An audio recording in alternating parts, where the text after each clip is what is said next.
أعوذ بالله من الشيطان الرجيم. بسم الله الرحمن الرحيم. إن الحمد لله الذي نحمده ونستعينه ونستغفره ونعوذ بالله من شرور أنفسنا ومن سيئات أعمالنا. من يهد الله فهو المهتدي ومن يضلل فلن تجد له وليا مرشدا. أشهد أن لا إله إلا الله وحده لا شريك له وأشهد أن محمدا عبده ورسوله وصلى الله عليه وعلى آله وأصحابه ومن تبعهم بإحسان إلى يوم يقوم الناس لرب العالمين. ربي اشرح لي صدري ويسر لي أمري واحلل عقدة من لساني يفقهوا قولي. الذين قال لهم الناس إن الناس قد جمعوا لكم فاخشوهم فزادهم إيمان وقالوا حسبنا الله ونعم الوكيل. Alhamdulillah, louange à Allah, le maître du temps et des circonstances, Allah le créateur des cieux et de la terre, maître de l'univers. Nous implorons Allah afin qu'il déverse sa miséricorde infinie sur la meilleure des créatures, le prophète Mohammed alayhi salatu wa salam, ainsi que tous les membres de sa famille. Chers frères et sœurs en islam, assalamu alaikum wa rahmatullahi wa barakatuh. Bonsoir à tous mes frères et sœurs en Adam. Alhamdulillah, nous allons continuer avec notre séance d'exégèse des versets du Saint-Coran. Précisément la sourate Al-Imran, on va continuer avec la suite du tafsir de ce mois béni de Ramadan de l'année 1445, Inch'Allah. Je m'excuse d'abord pour le bruit qui est juste à côté. Il y a des travailleurs qui sont juste à côté là, des menuisiers qui travaillent. Donc il y a un peu de bruit, mais Inch'Allah on fera avec. Bien. Donc, Ba'da auzubillahi minash shaitanir rajim, bismillahir rahmanir rahim. Après avoir cherché refuge auprès d'Allah contre la tentation du diable banni, le shaitan, nous commençons notre noble travail de par le nom d'Allah, le tout miséricordieux, le très compatissant. Allah il dit, Qul, il dit, dis, Ati'ullaha war rasoul. Il dit, Ati'ullaha war rasoul, obéissez à Allah et obéissez à son messager. Ce verset est un verset très profond. Quand il dit obéissez à Allah, alors personne parmi nous ne connaissait Allah sans la venue du messager. Personne n'a connu Allah de lui-même. Il a fallu la présence du messager parmi nous qu'Allah lui-même a choisi, à qui il s'est révélé et ensuite, à travers le prophète alayhi salatu wa salam, a voulu que nous puissions le connaître. Donc il s'est d'abord révélé au prophète et ensuite a envoyé celui-ci, donc donner son enseignement à ses semblables.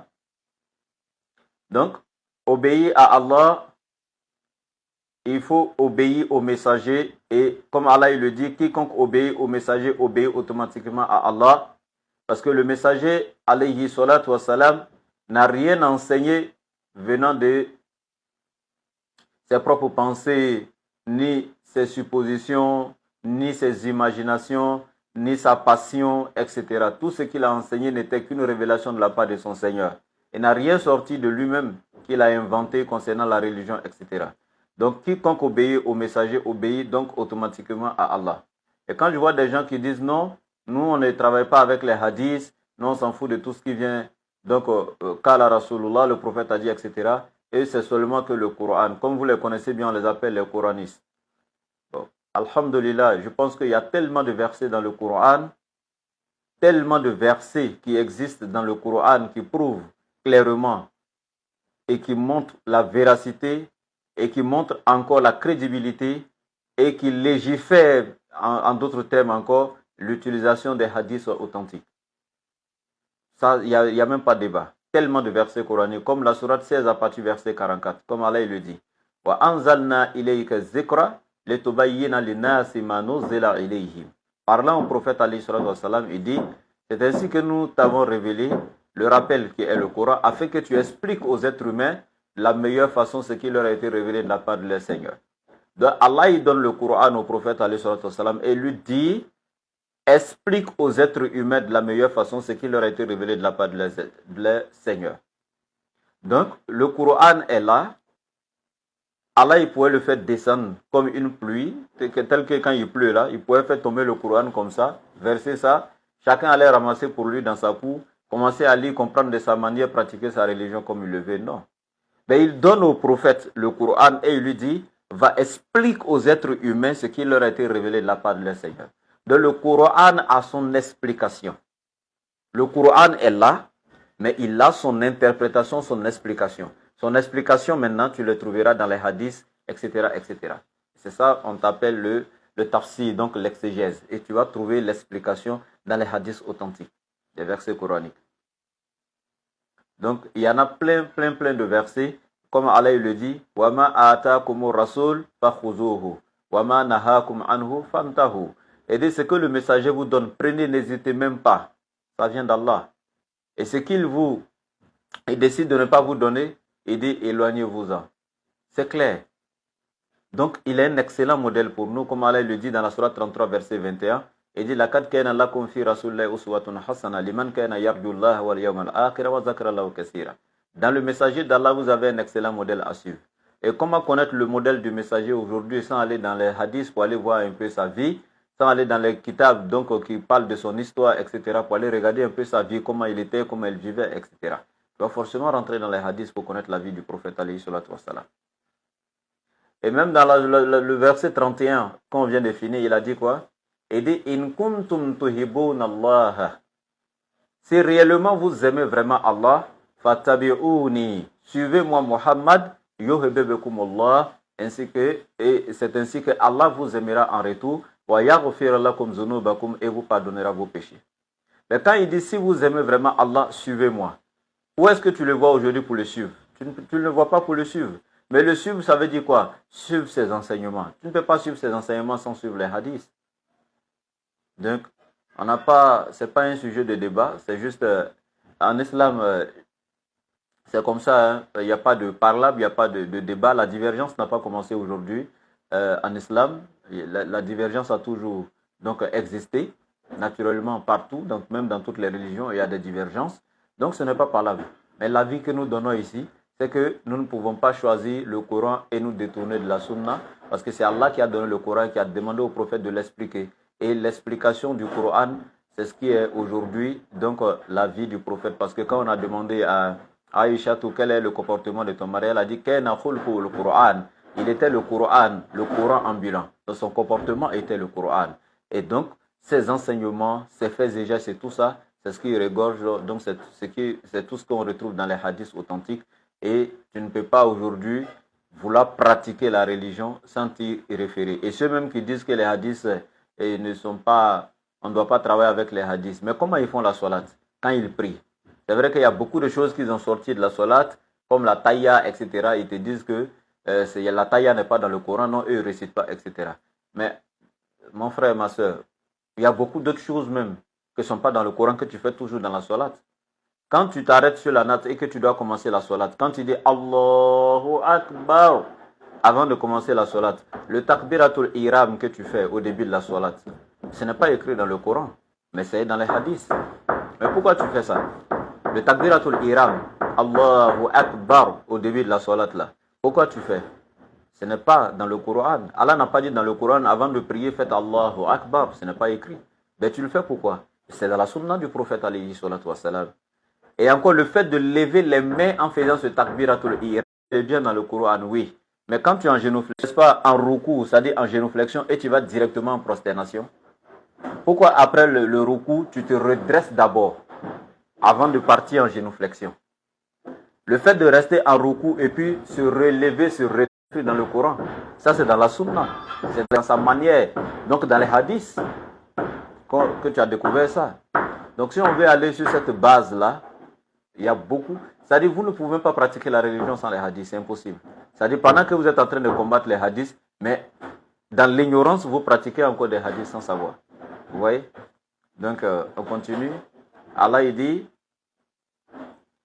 Qul, il dit, dis, Ya Rasulallah, Ati'u Allah, obéissez à Allah.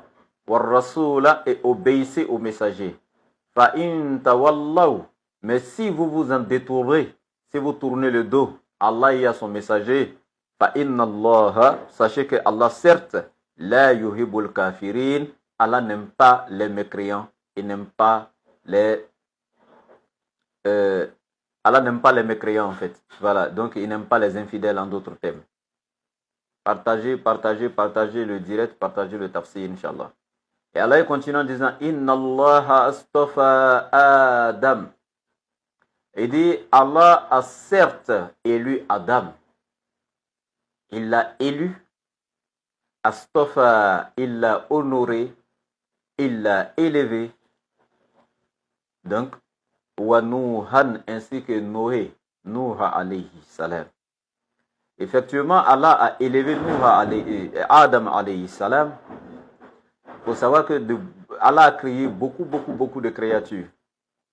Mais quant à l'être humain, Allah l'a certes honoré. Comme il le dit, وَلَقَدْ كَرَّمْنَا بَنِي Adam. Allah dit certainement qu'il a honoré l'être humain. كَرَّمْنَا بَنِي Adam. Allah a tellement honoré l'être humain, subhanallah, de toutes les créatures qui existent. Ouais, il a créé Adam de ses propres mains. Il a créé Adam de ses propres mains. Pendant qu'il a créé les autres par le kun fayakun, la formule de soit et il est, ou soit et c'est. Mais quant à Adam, il l'a créé de ses propres mains. Il l'a honoré de toutes les créatures, il l'a créé de ses propres mains. Ça fait déjà un privilège.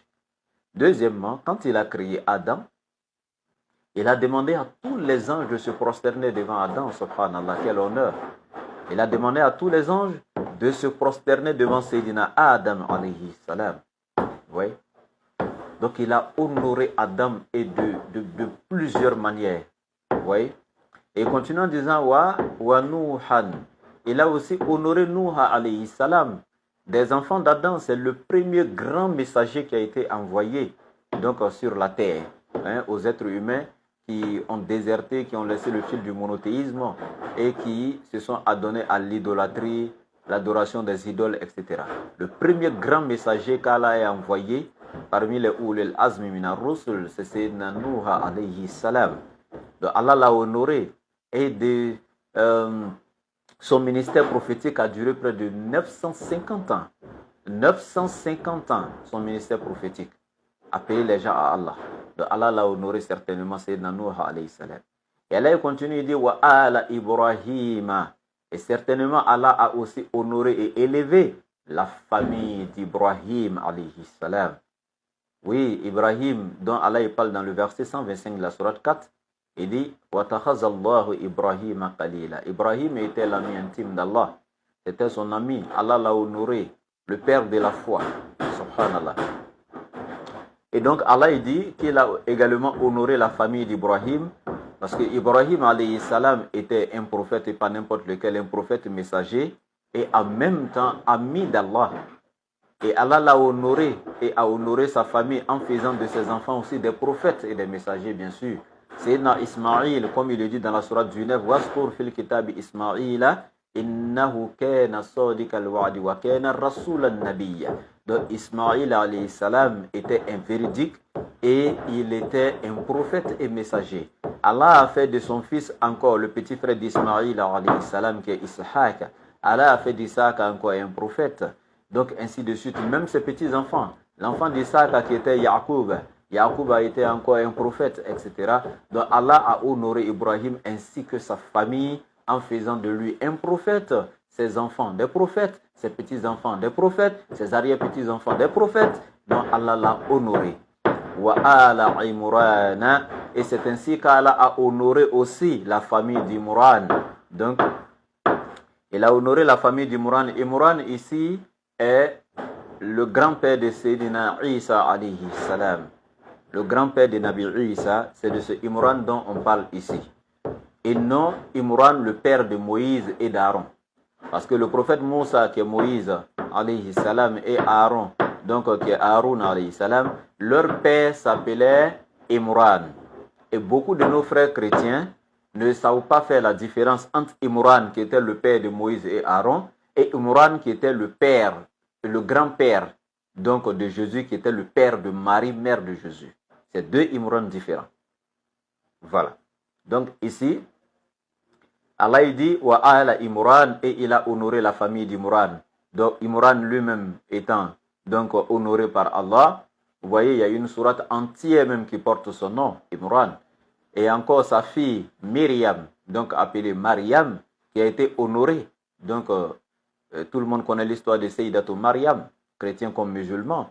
Et encore, elle qui a eu encore son fils Isa, qui est le petit-fils d'Imran, donc qui était encore prophète et messager, l'un des grands même d'ailleurs, donc envoyé aux enfants d'Israël, le Messie des enfants d'Israël. Donc vous voyez que Allah a honoré la famille d'Imran.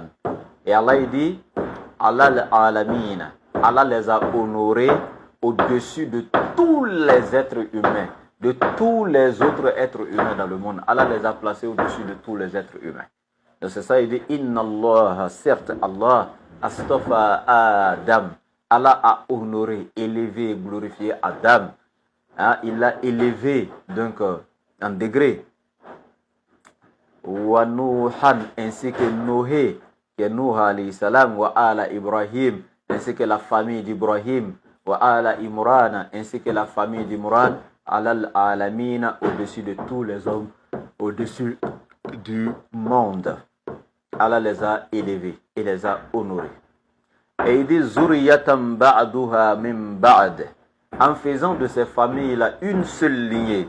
Ça dit Zuriyatan min ba'duha, Zuriyatan ba'duha min ba'd. Donc en les honorant, Allah a fait de leur postérité une seule lignée, une seule grande postérité, une seule lignée. C'est-à-dire quand tu regardes Adam, c'est lui qui a donné naissance à ses enfants qui se sont enfantés jusqu'à Noah alayhi salam. Donc Noah est descendant d'Adam. Noah aussi, lui, lorsque Allah a envoyé le déluge pour anéantir le monde, donc Noah et ceux qui sont montés dans la barque, ceux que Allah a sauvés avec lui, c'est eux qui sont venus s'accoupler, donc qui se sont multipliés sur la terre jusqu'à Ibrahim alayhi salam. Donc il est descendant de Noah. Et Ibrahim alayhi salam, le père de la foi, c'est lui aussi qui a donné naissance à Ismaïl. Et d'Ismaïl alayhi salam, le prophète Mohammed est sorti. Et d'Isaac, qui est encore enfant d'Ibrahim, est sorti donc les descendants des enfants d'Israël jusqu'à Imran. Imran qui a mis au monde, qui était maintenant père de Marie. Marie qui a eu donc Isa alayhi salam, qui est Jésus-Christ. Donc voici un peu, Allah il dit, et tous ceux-là, les postérités n'étaient qu'une seule lignée. Et Allah les a placés au-dessus de tous les hommes. Wallahu, Allah est certes Sami'un, celui qui entend, Alimun, et qui sait tout. Rien ne lui échappe et rien n'échappe à sa vigilance. إذ قالت امرأة عمران ربي, et lorsque la femme d'Imran a dit, oh Seigneur. Ici, la femme d'Imran, je parle ici Imran, le père de Marie, Marie, mère de Jésus. Donc Imran, grand-père de Jésus, qui n'a rien à voir avec Imran, le père de Moïse et d'Aaron. Je répète à cause de mes frères chrétiens qui comprennent souvent mal donc ces passages. Donc lorsque Imrata Imrana isqalat Rabbi, la femme d'Imran a dit, oh Seigneur. Et la femme d'Imran ici n'était rien d'autre que Anna. Anna était la femme d'Imran, donc la mère de Sayyidatou Maryam. Donc Marie, sa mère s'appelait Anna. Donc c'était la femme d'Imran. Bien. Donc lorsqu'elle a dit Rabbi, oh Seigneur, inni nazartu laka ma fi batni muharraran. Elle dit, je te voue en toute exclusivité l'enfant que je porte en mon sein. Je te le dédie, je te le donne, je te l'octroie, je te le voue en toute exclusivité. Accepte-le de ma part. Fatakabbal minni. Je te demande de l'accepter. Daigne l'accepter de ma part. Donc, ici, elle était donc enceinte. Elle portait en son sein un enfant, un bébé. Donc, et elle avait voué un vœu à l'Éternel en disant à Dieu que l'enfant qu'elle porte en son sein, lorsque cet enfant-là verra le jour, lorsque l'enfant naîtra, l'enfant sera voué que au service de l'Éternel Dieu. qu'au travail du temple, elle allait donc vouer cet enfant-là, rien que pour la cause de Dieu. Elle allait déposer l'enfant-là au temple pour servir l'Éternel et rien d'autre en dehors du service de Dieu. L'enfant allait faire que le travail de Dieu. En formulant ce vœu, elle avait l'intention naturellement que cet enfant soit un homme. Elle s'attendait à un homme, c'est pourquoi elle l'avait voué au travail de Dieu. Elle avait voué à le consacrer au service du temple. Donc c'est pourquoi elle dit, je te le voue et daigne Seigneur l'accepter de ma part. Et elle dit, Fatakabbal minni, donc accepte-le de ma part, accepte ce vœu que je te fais. Innaka, certes tu es anta, toi, Sami, ou celui qui entend les invocations, alors accepte mon invocation. El Alim, celui dont rien n'échappe à sa vigilance, celui qui sait tout, alors tu sais mon intention et tu sais que je suis sincère donc dans ce que je fais comme promesse, alors accepte ma promesse, accepte mon vœu, accepte donc cet enfant à ton service. Et donc, Allah dit, Falamma wada'ataha, et lorsqu'elle eut mis cet enfant au monde, lorsqu'elle a accouché donc de cet enfant, lorsqu'elle a donné naissance donc à cet enfant, Kalat, elle dit aussitôt, Rabbi, oh mon Seigneur, inni wada'atuha. Elle dit, inni wada'atuha unsa, j'ai accouché d'une fille. J'ai mis au monde une fille, en d'autres termes, j'ai donné naissance à une fille. Vous voyez, elle avait déjà formulé un vœu en disant à l'Éternel, Inni nazartu laka ma fi batni muharraran. Je te voue ce qui est en mon sein et daigne l'accepter, Seigneur, de ma part. Accepte cet enfant-là, je te le donne. Je te promets de laisser cet enfant rien que pour ton service, le consacrer au travail du temple. C'est toi, Allah, que cet enfant servira jusqu'à sa mort. Je te le confie, je te le voue et je te l'octroie. Et accepte-le, Fatakabbal minni. Et donc, après avoir maintenant mis au monde cet enfant, elle s'est vue en face d'une fille. Elle s'est vue donner naissance à une fille. Et falamma wada'ataha, lorsqu'elle a accouché, Kalat, elle dit, Rabbi, oh Seigneur, inni wada'atuha unsa, mais c'est une fille que j'ai mise au monde. Vous voyez? En fait, c'est une manière de dire, j'avais voulu te consacrer cet enfant-là, consacrer cet enfant à ton service, à te servir dans le temple, mais voici que c'est une fille que j'ai mise au monde.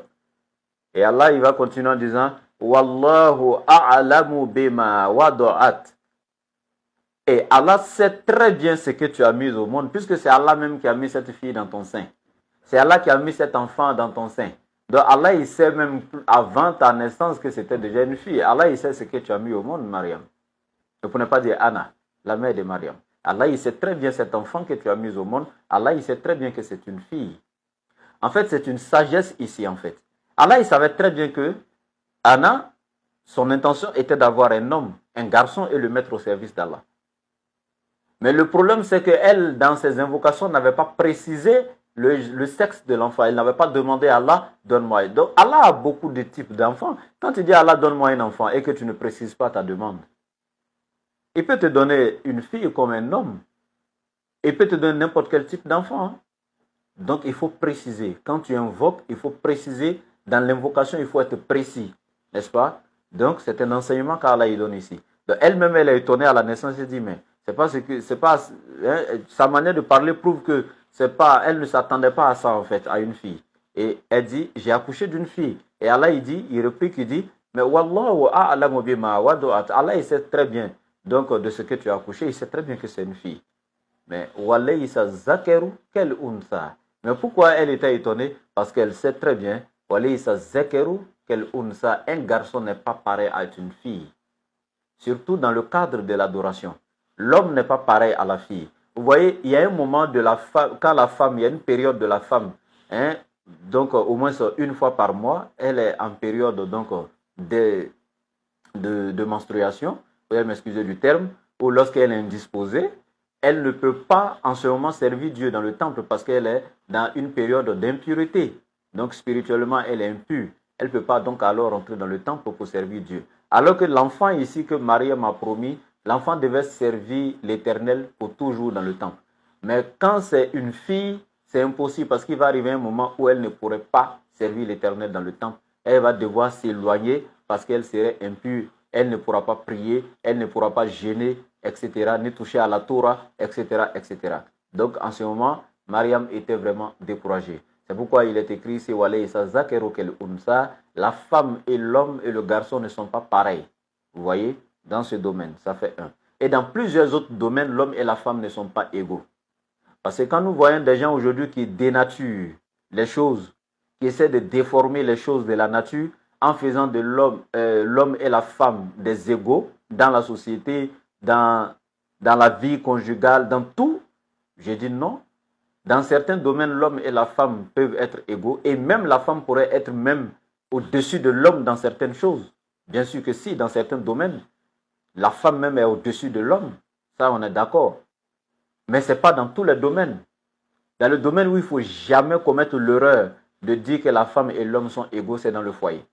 L'homme et la femme ne seront jamais égaux dans le foyer. Parce que ça serait même contre nature. Vous voyez? Ce serait contre nature. Il ne faut pas aller dans ce sens-là. Ça va non seulement déstabiliser la famille, ça va jouer sur l'éducation des enfants, ça va détruire les liens familiaux, détruire l'amour qui est entre eux, etc. Parce que c'est contre nature en fait.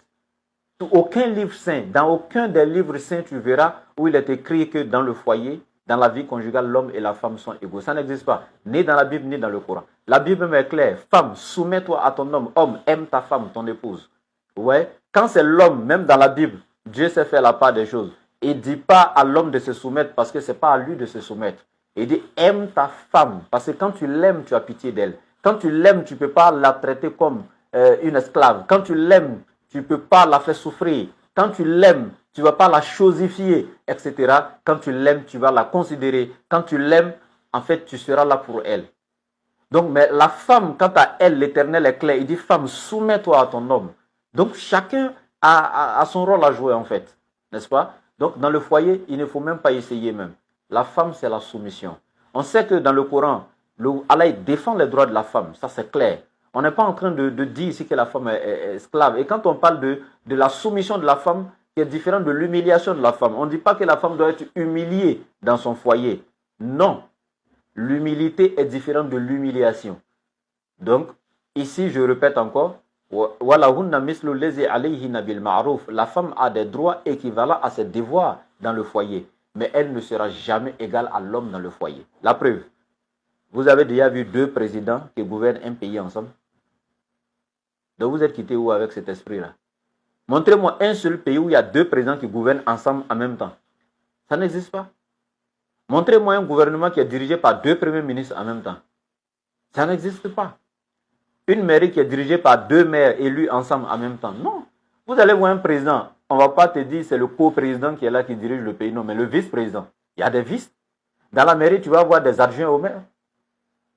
Tu vas voir, dans tous les domaines, c'est comme ça. Il y a toujours une tête. Il faut un amir. Il faut un amir. Il faut la tête. Il faut un chef. Il n'y a pas deux capitaines d'un bateau. Ne le dit-on pas? Il n'y a pas deux capitaines d'un bateau. Donc, il ne peut pas avoir deux leaders dans la famille. Il y a le chef de famille qui est là. Et la femme doit connaître la place de son homme. Elle doit savoir que mon homme est le chef de famille. C'est le patron. N'est-ce pas?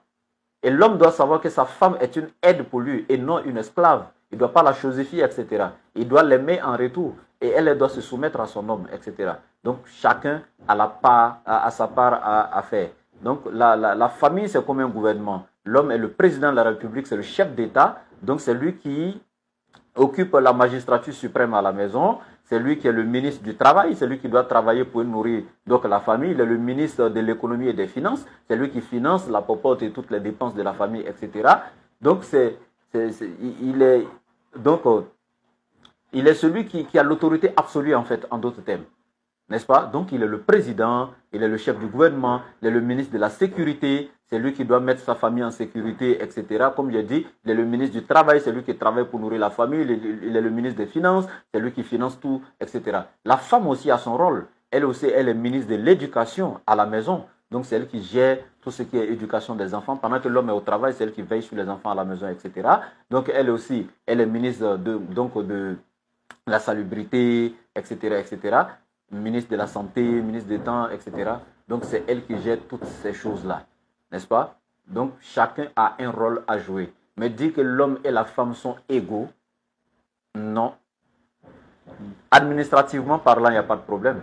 Tu peux avoir des DG hommes, des DG femmes, des ministres hommes, des ministres femmes, il n'y a pas de problème. Dans la société, au niveau du boulot, il n'y a pas de problème là-bas. Mais dans le foyer, même toi, madame, tu es ministre, tu es présidente de la République, ton mari est un simple maire, un simple directeur d'une entreprise. Quand tu rentres à la maison, là, ton titre de ministre, tu déposes et puis tu te soumets à ton mari. C'est ça même la loi de la nature. Et c'est ce qui est juste. Maintenant, spirituellement parlant aussi, l'homme et la femme peuvent être égaux, spirituellement parlant. Et spirituellement parlant aussi, la femme même peut dépasser l'homme dans l'adoration. Parce que si toi, un homme, toi, tu ne pries pas bien, tu n'es pas ancré dans la spiritualité, tu n'apprends pas à connaître ta religion, tu n'adores pas Dieu comme il le faut, mais ta femme est pieuse, elle a appris le Coran, elle adore Dieu comme il le faut, elle jeûne comme il le faut, elle est dans le tawhid, etc. Donc, elle va te dépasser spirituellement. Hein? Naturellement, elle va te dépasser spirituellement.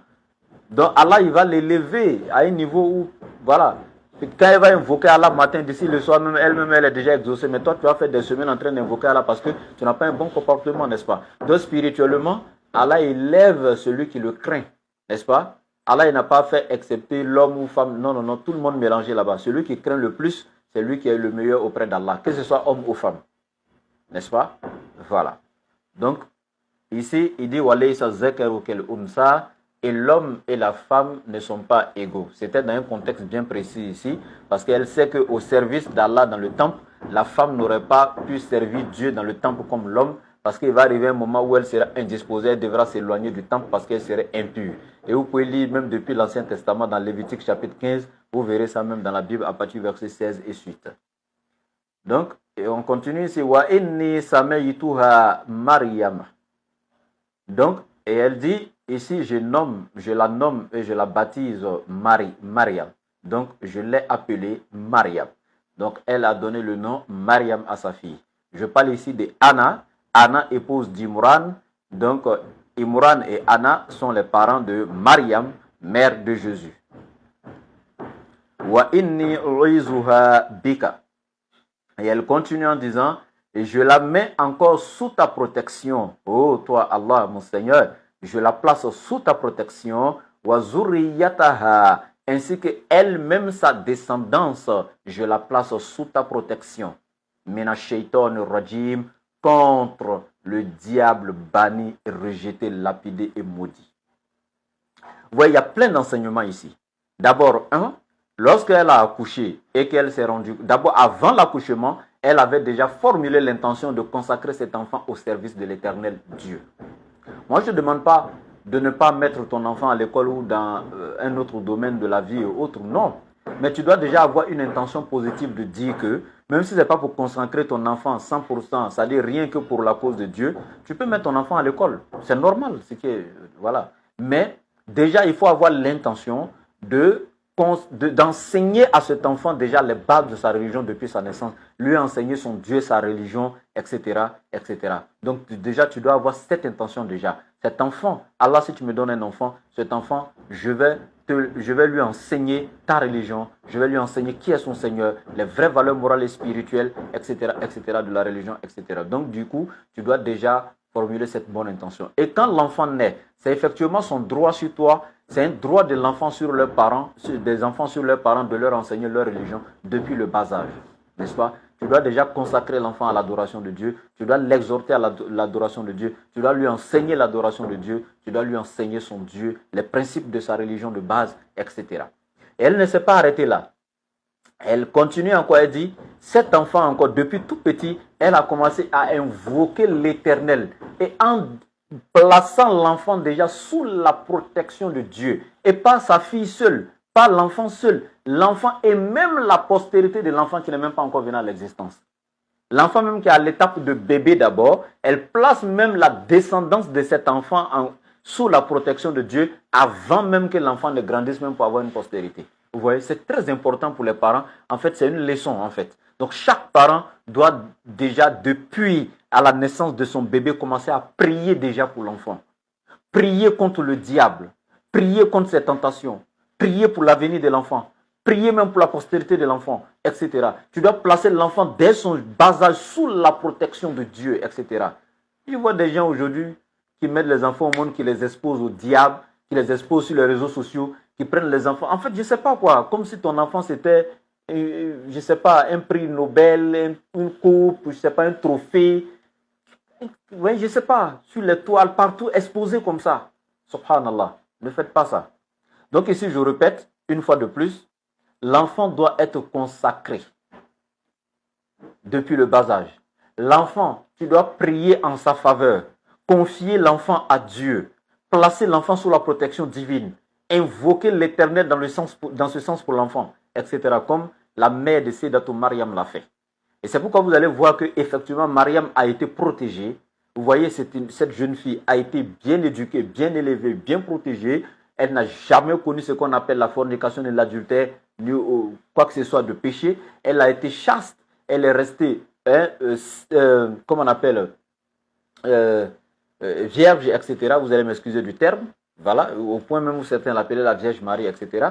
Elle est restée comme ça jusqu'à ce que l'Éternel décide d'opérer un miracle à travers elle en lui donnant un enfant. Et encore un enfant pieux, au point même de lui donner un enfant même qui était prophète et messager, qui est Nabi Isa, c'est Isa alayhi salam. Vous voyez? Parce que depuis les grands-parents, la grand-mère de Isa, qui est donc la mère Anna de Mariam, avait déjà commencé à prier pour son enfant, mettre son enfant sous la protection divine, etc. Et c'est ce qui a conduit cet enfant-là comme ça. Le diable n'a pas pu se réjouir de son sort, n'a pas pu s'approcher d'elle, ni la manipuler, etc. Donc, ne jouez pas avec vos enfants. Vos enfants, vous devez vraiment prier pour eux, etc. Et surtout, ne jouez pas avec leur éducation. C'est très important. Donc, Allah dit, فَتَقَبَّلَهَا رَبُّهَا بِقَبُولٍ حَسَنٍ. Et donc, Dieu a reçu effectivement cette petite fille en sa grâce. Donc, les prières que la mère a fait en la confiant à Dieu, en demandant à Dieu, Fatakabal minni, accepte donc cet enfant, daigne l'accepter de moi, je te l'avoue, je te la dédie, je te la donne, etc. Je te la confie, protège-la, elle et sa descendance contre le diable, etc. Toutes les doigts, toutes les bénédictions qu'elle a faites à l'endroit de son enfant, Allah il dit quoi? Fatakabbalaha rabbuha. Allah a accepté ses doigts. Il a exaucé. Il a accepté cette petite fille, Mariam, ce bébé. Donc, il a accepté Bikaboulin Hassani de la meilleure des façons. Allah l'a accepté. Wa ambataha nabatan hasana. Et il a fait croître d'une meilleure croissance. C'est-à-dire, il a fait croître il a fait que cette fille a grandi. C'est-à-dire, elle a eu une éducation, elle a vieilli, etc. Elle a eu une croissance tellement glorieuse, tellement miraculeuse, tellement bénie, etc. C'est-à-dire Allah lui a accordé toutes les faveurs. Il l'a fait croître de la meilleure des croissances en la protégeant contre le shaitan, en l'honorant, etc. Donc Allah lui a accordé toutes les faveurs, toutes les grâces durant son enfance. Elle a grandi de cette bonne manière, elle a vieilli tranquillement, etc. Donc elle a été protégée par Allah lui-même. Et il continue, Wakefalaha Zakaria. Et elle a été confiée, sa garde a été confiée à Zakaria dès son jeune âge, dès son enfance. Elle a été sous la garde de Zakaria. Zacharie qui était le père de Jean-Baptiste, Sayyidina Zakaria alayhi salam, c'est lui qui était le tuteur de Sayyidatou Mariam, c'est lui qui l'a élevée depuis toute petite. Lorsque elle a perdu ses parents, lorsque Imran est parti, Anna, sa mère, est partie, c'est Zacharie qui a été chargé donc de l'élever, de l'éduquer, etc., etc. Donc sa garde a été confiée à Zacharia. Et le Coran dit, كُلَّمَا دَخَلَ عَلَيْهَا زَكَرِيَّا الْمِحْرَابَ. Et chaque fois que Zacharia rentrait dans le temple pour rendre visite à Sayyidatou Mariam, lorsqu'il rentrait, wajada indaha rizqan. Il trouvait auprès d'elle beaucoup de nourriture. Il trouvait des fruits de tout genre, toutes les qualités de fruits que vous pouvez, toutes les qualités de fruits, toutes les qualités de fruits que vous pouvez imaginer étaient autour d'elle, toutes les qualités de nourriture, en tout cas, qui étaient que Mariam aimait, en tout cas, voilà, les nourritures vitamineuses, etc. En tout cas, bonnes pour la croissance, pour l'alimentation. Toutes les bonnes nourritures étaient autour d'elle. Parce que Zacharia pouvait sortir, aller en brousse, chercher des fruits, chercher de quoi manger pour lui donner. Seulement, c'était la saison dans laquelle trouver la nourriture était très difficile. La saison sèche où les arbres ne faisaient pas beaucoup de fruits. Donc, c'était pas facile. Donc, il partait, il se promenait, il faisait toute la journée. Souvent, il revenait les mains vides, il ne trouvait rien. Quand il venait, il craignait, il dit, ah, mais cette petite, je l'ai laissée à la maison, je suis sorti toute la journée chercher de la nourriture, je n'ai pas pu avoir quelque chose à manger pour elle. Mais quand il vient stressé, sachant pas ce qu'il va lui donner à manger, et quand il rentre dans le temple, il trouve qu'autour d'elle, il y a toutes sortes de nourriture déposées là. Subhanallah. Donc lui-même, il était vraiment étonné. Au point, il pose la question, Qala ya Maryam. Il dit, oh Maryam, anna laki haza. D'où te viennent toutes ces nourritures-là? D'où est-ce que tu as toutes ces nourritures? Hein? Qui te les a données? Il pose la question, il est étonné. Lui-même, Zacharia, alayhi salam. Qalat, elle répond, Huwa min indillahi. Tout ceci me vient de la part d'Allah. Huwa min indillah. Tout ceci me vient de la part d'Allah.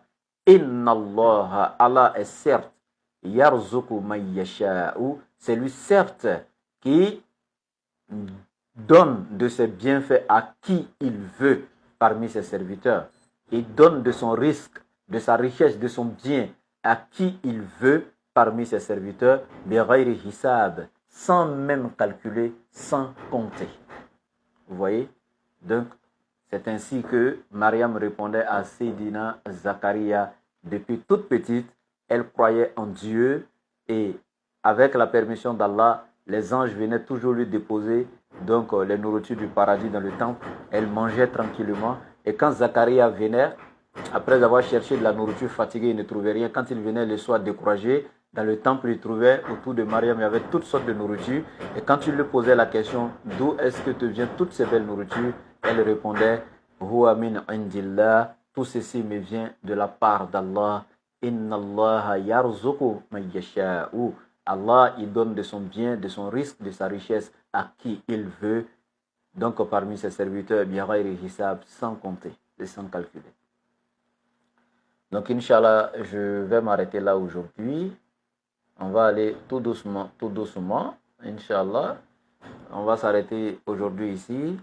Et je répète encore une fois de plus, je vais vous demander de ne pas oublier d'aider la DDR, de contribuer à la réalisation de la construction du complexe islamique pour l'encadrement des convertis, le grand projet de la DDR, le projet de l'islam, le projet de tous les musulmans.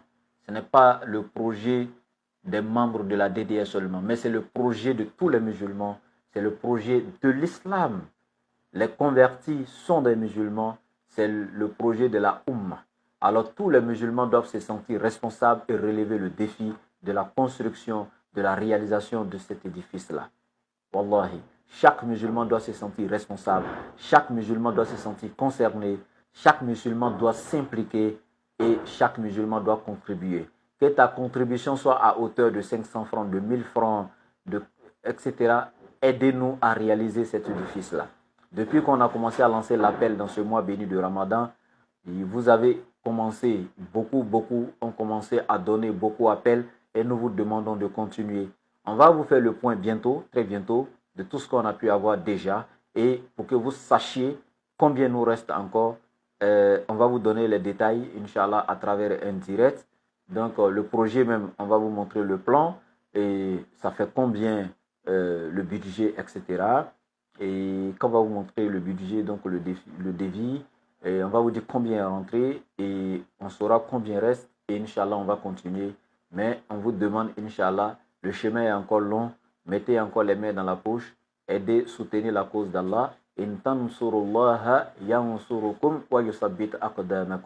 Si vous contribuez à aider la cause, à soutenir la cause d'Allah, Allah vous soutiendra, il vous aidera dans tout ce que vous faites et vous raffermira dans tout ce que vous faites. Vous serez raffermis dans vos couples, dans vos foyers, dans vos lieux de travail. Allah vous bénira également et vous aidera en retour. Allah a besoin de votre aide pour que vous puissiez être sauvés.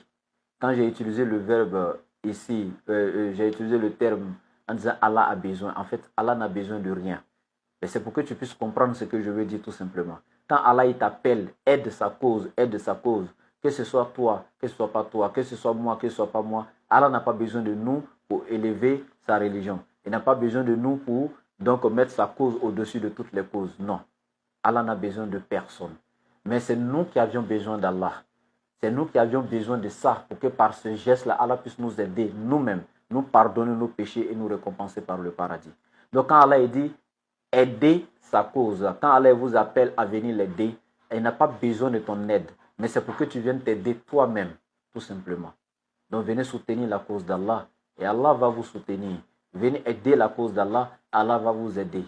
Allah vous a octroyé ces biens-là. Le jour où vous sortiez du ventre de vos mères, du sein donc de vos mères, vous n'êtes venu avec rien sur la terre, ni avec une pièce de 5 francs, ni avec un billet de 1000 francs, ni avec quoi que ce soit. Même pas une aiguille, vous n'êtes venu avec rien sur la terre. Mais mon frère, ma soeur, tout ce que tu as aujourd'hui, tu me diras que c'est à cause de ton intelligence que tu as eu tous ces biens. Il y a des gens plus intelligents que toi. Quand tu étais à l'école, là, votre premier de classe, là, que tu n'arrivais pas à rattraper, toi tu étais peut-être parmi les 20e là. Aujourd'hui même tu as ton entreprise, lui il est encore là et ses diplômes à la maison, il cherche travail, il n'a pas encore eu. Donc tu comprendras que ce n'est pas l'intelligence qui donne la réussite. Il y a des gens qui ont bossé mieux que toi, qui sont intelligents que toi-même aujourd'hui là tu as embauché. Moi j'ai vu des exemples comme ça. Le monsieur même n'a pas terminé ses études parce que ça n'allait pas. Pour lui, il n'était pas fait pour l'école, tellement qu'il était nul à l'école. Donc il est sorti, il a décidé de faire le commerce.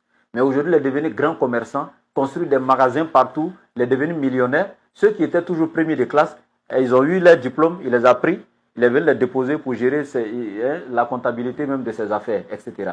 Donc vous voyez, donc c'est pour vous dire, ce n'est pas ton intelligence. Si tu penses que c'est la force, mon frère, ma soeur, ce n'est pas la force. Il y a des gens, aujourd'hui, quand tu regardes leur gabarit, quand tu regardes la force qu'ils ont, ils ont lutté plus que toi. Si c'est le travail physique là, ils ont fait des travaux que toi, tu vas mourir, tu ne peux pas faire. Mais ceux-là, ils ne sont pas encore devenus riches. Si c'est le courage, il y a des gens qui ont été plus courageux que toi, qui n'ont jamais eu ça. N'est-ce pas? Donc c'est Allah qui donne à qui il veut. Et ce que Allah t'a confié, nous te demandons d'enlever une petite partie, une infime partie de ce que Allah t'a donné, qui ne te lésera en rien. On ne te demande pas de donner tout. Allah même te dit, n'oublie pas ta part ici-bas. Donc ce qu'on te demande d'enlever dans ton bien pour donner pour la cause d'Allah, on ne te demande pas de donner même la moitié, ni le 1/3, ni le 1/4 même. Donne ce que tu peux. Même si par 10 000 francs, tu veux donner 0,05 francs, là, il faut donner. C'est toi qui vois. Mais on te demande de contribuer pour la cause d'Allah. Seulement, chacun sera rétribué selon ses œuvres. Si toi, tu as donné 5 francs, tu seras rétribué aussi à hauteur de 5 francs. Celui qui a donné 500 francs, il sera rétribué à hauteur de 500 francs. Celui qui a donné 10 000 francs, il sera rétribué à hauteur de 10 000 francs. Chacun sera rétribué selon donc, sa capacité, selon ses efforts, selon ses œuvres, etc. Donc, on vous demande de contribuer à cause de vous-même. C'est pour votre propre bien. Et donc, le contact pour la contribution, c'est le plus 225, le 07 47 32 04 55, qui est Orange Money et Wave. Je répète, le plus 225, le 07 47 32 04 55, Orange Money et Wave. On a aussi le plus 225, le 05 40 86 85, qui est MTN Money et Wave. Le plus 225, le 05 40 86 85, MTN Money Wave.